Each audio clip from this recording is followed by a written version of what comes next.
ഇപ്പോൾ ഓണം വെക്കേഷനും കൂടെ അല്ലേ. പക്ഷേ ഞാൻ ഇത് അപ്ലോഡ് ചെയ്തത് ഓണം വെക്കേഷൻ കഴിഞ്ഞിട്ടാണ് കേട്ടോ. അങ്ങനെ പിൻട്രസ്റ്റ് ഇങ്ങനെ നോക്കിക്കൊണ്ടിരിക്കുമ്പോഴായിരുന്നു ഈ ഒരു പെയിൻറ്റിങ് കണ്ടത്. അപ്പം ഇത് സത്യം പറഞ്ഞാൽ മാർക്കർ വെച്ചിട്ടാണ് വരയ്ക്കേണ്ടത്. പക്ഷെ ഞാൻ വരച്ചത് ഈ ഒരു പെയിൻറ്റ് വെച്ചിട്ടാണ് വരച്ചത് കേട്ടോ.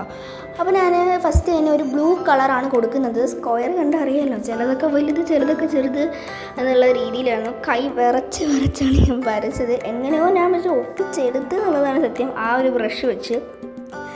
പിന്നെ ഞാൻ വരയ്ക്കുന്നത് ഹാർട്ടാണ്. ഹാർട്ട് ഇപ്പോഴത്തെ ഇതെന്ന് പറയുന്നത് കോളായിപ്പോയി, ഫിനിഷ് ഇല്ലാതെ ചെറുതും വലുതും ആയിപ്പോയി കേട്ടോ. ഇത് പറഞ്ഞാൽ സംഭവം ഞാൻ ഇതിൽ കൊടുത്തിരിക്കുന്നത് ഈ ഒരു ഇതെന്ന് പറയുന്നത് പിങ്ക് കളറാണ് കേട്ടോ. പിങ്കാണ് ഞാൻ കൊടുത്തിരിക്കുന്നത്. പിന്നെ അടുത്ത ഇതിൽ ഞാൻ കൊടുക്കുന്നത് എന്ന് പറയുന്നത് ഒരു ബ്ലാക്ക് കളറ് ഔട്ട്ലൈനാണ് കൊടുത്തിരിക്കുന്നത്. അതാകുമ്പോൾ നല്ല എറിച്ച് നിൽക്കും. അപ്പോൾ ഇതാണ് ഫൈനലൊക്കെ. ഇഷ്ടപ്പെട്ടിട്ടുണ്ടെങ്കിൽ